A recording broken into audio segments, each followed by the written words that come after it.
Welcome back, everybody. Friday morning edition of Hot Mic rolls on. I neglected this, and after I gave Benell a hard time off the top of the show, this email came in, and I didn't get a chance to read this. Dom, I just wanted to comment. I didn't have a chance to do this earlier on your Thanksgiving food list. If you missed that, highly controversial last week. Happy Thanksgiving to you and Eric. P.S. I like Eric's food list. Wow. Highly controversial with last week with the, I believe, the pigs in a blanket submission that Benell had last Thursday for us. So my food there list you go. is better than yours. Well, I didn't say that, but it's saying. But they said they liked mine. They said they liked yours, but so I'll take that as better. I'll take the win. Right. After your devastation last night, you can at least enjoy that. I wanted to make sure we got that on the show. Appreciate the emails coming in. Couple things before we hear from Marty Brown, because we talked about it earlier in the week when Matt Entz was announced as the head coach at Fresno State, and that became official yesterday. We're going to hear from Matt, some comments from his press conference later on in the show. It's now official. Utah State has its opening filled, and it's not Brent Vegan. Brocco Mendenhall, the head coach at New Mexico, who Vegan beat to open up the season, is taking the Utah State job. So the maneuverings are underway. Also, from our friend Brett McMurphy, who broke the story on the Mountain West as potentially interested in NDSU, he's reporting today, could Mike Gundy's future at Oklahoma State be up in the air? The school's Board of Regents meeting today to discuss, quote, evaluation/assessment relevant to employment of Oklahoma State football staff. Cowboys were bad this year. They beat the Jacks. They were 3-9. They were 0-9, though, in the Big 12. So there might be a change there with Mike Gundy, something to keep an eye on as the silly season is underway. It's only going to get crazier now with signing day behind us, coaches getting hired and fired, and we got the portal opening on Monday. It's going to be awesome. I had a chance on Wednesday after the news broke that Marty Brown, NDSU redshirt freshman running back, won the Jerry Rice Award to visit with Marty. And we've had him on the show a couple of times in the spring and I'm going to say I got an inkling that he was going to be the guy that the Buys were going to feature at the running back spot in 2024. And then again during media day on expectations for the season. And it's played out beautifully for both NDSU and for Marty. 14 touchdowns, 965 rushing yards, had a dynamite year.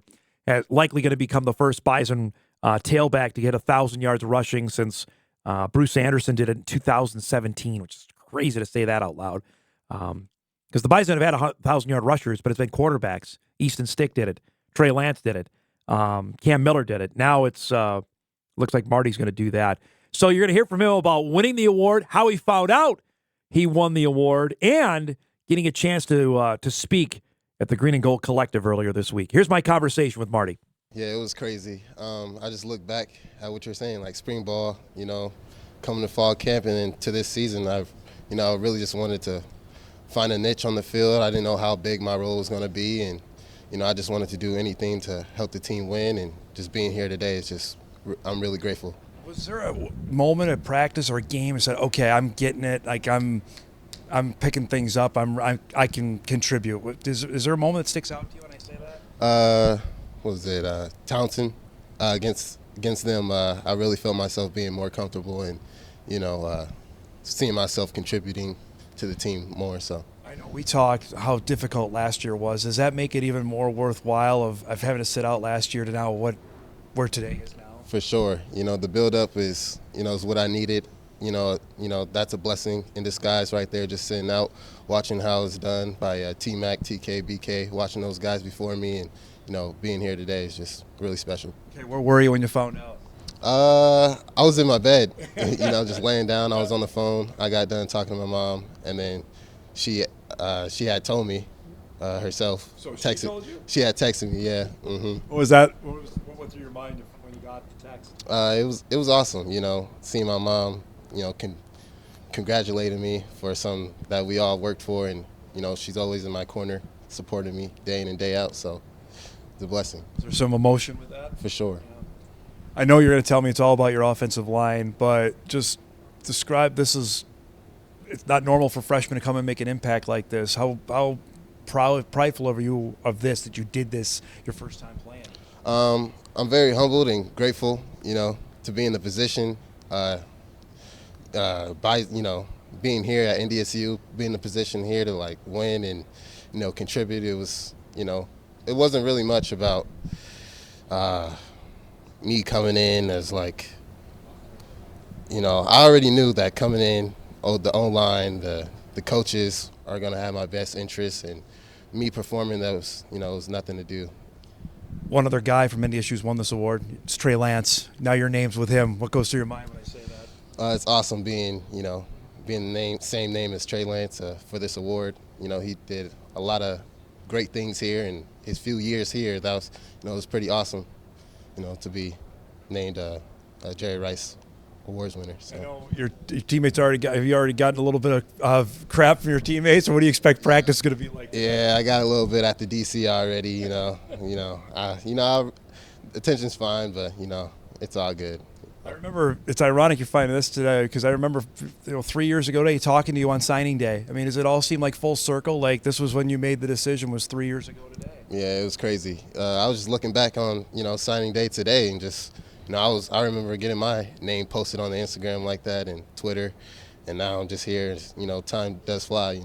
So to see. There's more Omaha guys coming too. I know Elijah knows you. I'm pretty sure you know him as well. Just tell me that pipeline that keeps coming. That that started with Easton Stick, and now it's 10 years later. It's still going. Yeah, for sure. He's a great kid. I know he's going to do well here. Great coach he has at Central Muhammad. He's been a great mentor for me growing up as well at the Boys and Girls Club. So I know he's a great kid. He's going to do well here. So I got to ask, I know you got invited to go to the collective meeting on Monday. What was that like for you to be a part of that and to see the outpouring of what that can mean to you? It was awesome, seeing the community and all the alumni come together and just support us. It means a lot to have, to know that people are behind you and want to see you win. So to have this kind of impact this soon, is this even beyond your own timetable, if you had one, to say, okay, I want to be here at this point? Has this blown everything out of the water? I really didn't look at like too much accolades or goals. The main goal was just to really support the team and contribute how I can. And so going forward, I really just want to keep doing that and put the team first. And I feel like once I just keep doing that, other things will come. How excited are you for your first playoff game in the Dome here on Saturday? I'm really excited. We got a lot more to do. The season's not over with. Just picking up. Got the postseason now, and we're ready to go. Being a younger guy, I'm curious. I was asking some of the older guys, if you had a chance, would you have played the next day after the South Dakota game, or did you guys want bye week to regroup? Hey, it didn't really matter. We're gonna play. When our name is called, we're gonna step up to the plate and play whenever. So the guys are they angry, frustrated, or what's eager? What's the best way to describe getting ready for this week? Eager. That's the right word for it. For sure, I feel like we got a lot to prove and a lot to take care of for sure. So my conversation there with now the Jerry Rice Award winner. Came official on Wednesday. The second Bison, as you heard, now in the Pantheon now with Trey Lance. Pretty good stuff. And came in, redshirted last season, I think, and it was academic reasons that he needed to sit out last year. Got that squared away, and now he's going to be one of those faces, and we talked about that with Jay Bartley, who runs the collective here on our signing day show on Wednesday, that going forward now with the graduations and departures of Cam Miller and Gray Zabel to the new faces to go out there as part of the collective, that's the guy.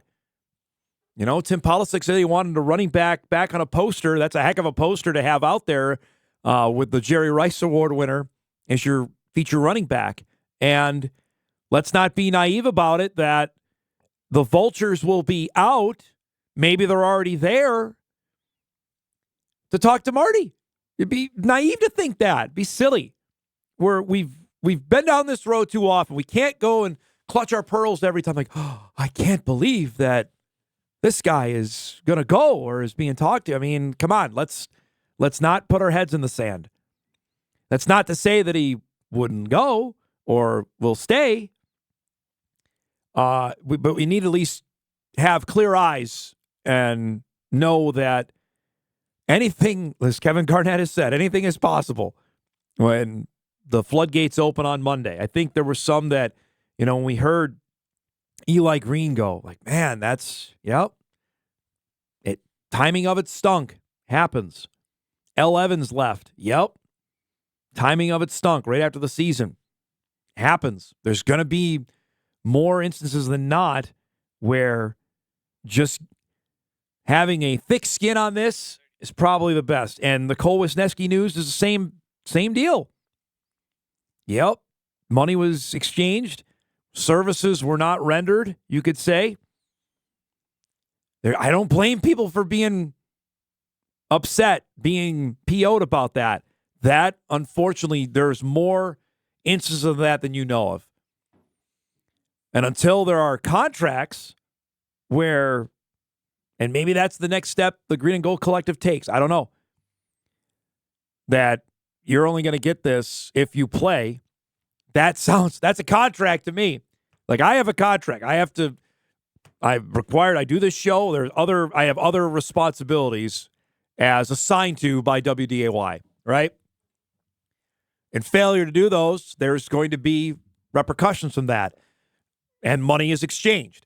Clearly, on this part where money was exchanged, but services were not rendered, that's where, without anything in writing, that's where the sticky wicket is. And it works both ways. The athlete can say, I'm going to come, and then not, and we've seen this, and not get paid. Then what are you going to do without anything in writing? You're up a creek here. You got nothing to do. That's why this moving forward is going to be so interesting on the next few years of this. And with the new Congress moving in that wants maybe more legislation around it, inevitably politics and sports are going to intersect on this. I don't think I'm not going to be naive about that and say that there's no way that it can't be possible. Speaking of the portal, running backs, there was one name that popped last night that I know for fans around here that follow Nebraska football, or heck, that follow Minnesota high school football, that you should know. Emmett Johnson's name is out there. He's the 2021 Minnesota Mr. Football winner from Holy Angels. He's entering the portal. 523 yards and a touchdown for the Huskers this year. He's been okay. I'll defer to the Husker rubes that are in this building to tell me if he's any good or not. I know out of high school, everybody in the Valley, not named North Dakota State, wanted him. The Jacks offered. Fighting Hawks offered. Coyotes offered. I'm not quite sure why. I haven't got an answer yet why the Bison didn't. I don't know if this is a drop-down guy or if he's heading to another Power 4 school, but when you see names, at least this is for me, when you see names out there that schools around our area recruited, that it doesn't work, that's to me the flashpoint. Say, okay, well, this could be a candidate for a guy to drop down. And knowing full well that roster sizes are going to shrink here because of the limit of the house settlement at the FBS level, there's going to be players there. How good are they? That is the question. Can they help the top-tier FCS teams? That we don't know. We're due for a break. We'll take one here. We come back. We'll wrap up our first hour. Big second hour on tap. Brad Schlossman's going to join us. We'll chat some UND hockey. We got picks with my dad. We got some emails to read. We roll on a Friday morning edition. Back after this.